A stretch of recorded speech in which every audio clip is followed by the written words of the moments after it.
২ বছর পরে কিভাবে বুকের দুধ ছাড়ানো বলবেন। কিভাবে ২ বছর পর বুকের দুধ ছাড়াবেন? আচ্ছা, বলে দিচ্ছি। বুকের দুধ ছাড়ানো আসলে তেমন কোনো কঠিন কাজ না। খালি লাগে হচ্ছে মনের জোর। মার মনের জোর। কারণ মার যে মনের মমতা সেটাতে হয় কি যে মারা মনে করে যে বুকের দুধ খেয়ে বাচ্চা ভালো থাকছে এবং এটার সাথে তার বাচ্চার একটা ঘনিষ্ঠতা তৈরি হচ্ছে। তো সুতরাং বুকের দুধ ছাড়ানোটা বাচ্চার থেকে মার জন্য কঠিন হয় বেশি। ওই দিকটাই আসলে খেয়াল রাখতে হবে। বুঝা গেল? মাদেরকে বলছি আমি, বুকের দুধ ছাড়ানো ১ রাতের ব্যাপার। খুব বেশি হলে ৩ রাত। আপনার গায়ের গন্ধে বাচ্চার কিন্তু দুধের নেশা আসে। সেইটা আপনি কাটাতে পারেন আপনার এবং বাচ্চার মাঝখানে যদি বাচ্চার বাবাকে বা কোনো কেয়ার গিভারকে বা আপনার আপন কোনো জনকে যদি আপনি শুতে দেন, থাকতে দেন, তাহলেই দেখবেন যে আপনার গায়ের গন্ধটা যখন বাচ্চা পাবে না ১ রাতের জন্য, সেই পরের দিন থেকেই ওর নেশা অনেকটাই কমে যাবে। Trust me it works. It works magically এবং অনেকের ম্যাক্সিমামই আমি দেখেছি যে ১ রাতের মধ্যেই দেখা যায় পরের দিন থেকে তারা আর এই ডিস্টার্ব বা পরের রাত্রের থেকে আর বাচ্চা ঝামেলা করে না। রাত্রেবেলা খেতে গিয়ে ঘুমাতে গিয়ে আর খেতে চায় না। এটা প্র্যাকটিস করেন এবং যাদের ক্ষেত্রে এটা খুবই কম পার্সেন্টেজ যেটা মানে আসলে নেগলিজিবল যেটা ১ রাতের মধ্যে বুকে দুধ ছাড়ানো যায় না। খুব বেশি হলে ৩ রাত লাগে। এর বেশি লাগেই না। আপনারা নিজেরা যখন এটা এপ্লাই করবেন তখনই বুঝতে পারবেন যে আমি আসলে কি বোঝাচ্ছি। তো সুতরাং বুকের দুধ বন্ধ করা তেমন কোনো কঠিন কাজ না। এখন বলব বুকের দুধ বন্ধ কখন করবেন? আমরা কিন্তু বলেছি যে ২ বছর পর্যন্ত বুকের দুধ খাওয়াতে। কিভাবে? ১ম থেকে শুরু করি। 0 থেকে 6 মান্থস শুধুমাত্র বুকের দুধ। ১ ফোঁটা বাইরের পানিও না। ৬ মাস থেকে ২ বছর বুকের দুধ খাবে এবং তার পাশাপাশি ডক্টরের পরামর্শ মতো সলিড খাবার দিবে।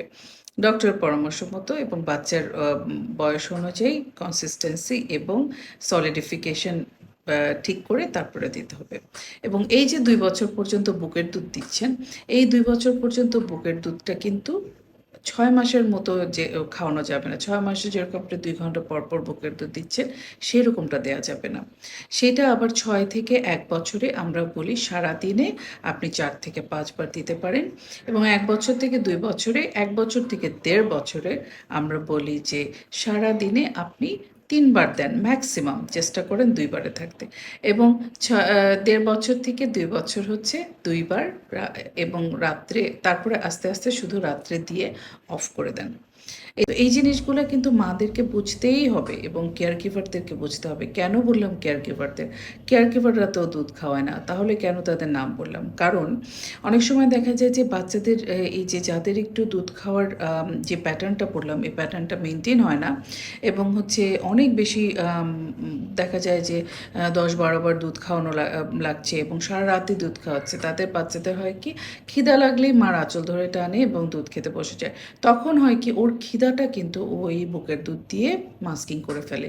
যার জন্য শক্ত খাবার, প্রোটিন, ক্যালোরি, কার্বোহাইড্রেট, ফ্যাট এগুলো কিন্তু ওর কম পড়ে যায়। কারণ ওর তো খিদা থাকে না, ও খাবে কি করে? কিন্তু আশেপাশে যে কেয়ার গিভাররা আছে তারা কিন্তু এই জিনিসটা খেয়াল না করে তারা মাকে ব্লেম করতে থাকে যে বাচ্চা কাঁদছে, বাচ্চা জেদ করছে, বুকের দুধ দিয়ে দাও, দিয়ে দাও। তখন মা অনেকটা বাধ্য হয়েও নিজে না চাইলেও অনেকটা বাধ্য হয়েও মাঝে, মাঝে কিন্তু বুকের দুধ দেয়। তো সেটা কিন্তু আল্টিমেটলি বাচ্চারই ক্ষতি হচ্ছে। এই জিনিসগুলো বুঝতে হবে এবং আমি মনে করি যে এই জিনিসগুলো আপনারা সবাই মিলে একসাথে আলোচনা করে বুঝতে হবে। কারণ শুধুমাত্র মাকে বুঝিয়ে লাভ নেই, বাবাকে বুঝিয়েও লাভ নেই। কেয়ার গিভার বাসায় যারা সবাই একসাথে থাকেন, তারা সবাই একসাথে বুঝলে পরে সবাই মানসিক সাপোর্ট যদি মাকে দিতে পারেন, তাহলেই কিন্তু একটা সুস্থ বাচ্চা দুনিয়াতে আনা এবং বেড়ে ওঠানো সম্ভব। ঠিক আছে? কারণ সুস্থ বাচ্চা যদি না হয় তাহলে আল্টিমেটলি কী হবে? সবাই, পরিবারের সবাই কিন্তু সাফারার হবে, বাচ্চাটা নিজেও। কথাগুলো মনে রাখবেন এবং এইভাবে আমার প্রত্যেকটা ভিডিওতে যেই ইনফরমেশনগুলো আছে আমি রিকোয়েস্ট করব প্রত্যেকটা ইনফরমেশন যদি আপনার পরিবারের সবাই মিলে দেখেন, তাহলে অবশ্যই একটা সুস্থ জেনারেশন আমরা তৈরি করে দিতে পারবো। বাকিটা আল্লাহ ভরসা। অনেক ভালো থাকবেন, সুস্থ থাকবেন নিজেদের বাচ্চাদের নিয়ে। খোদা হাফেজ।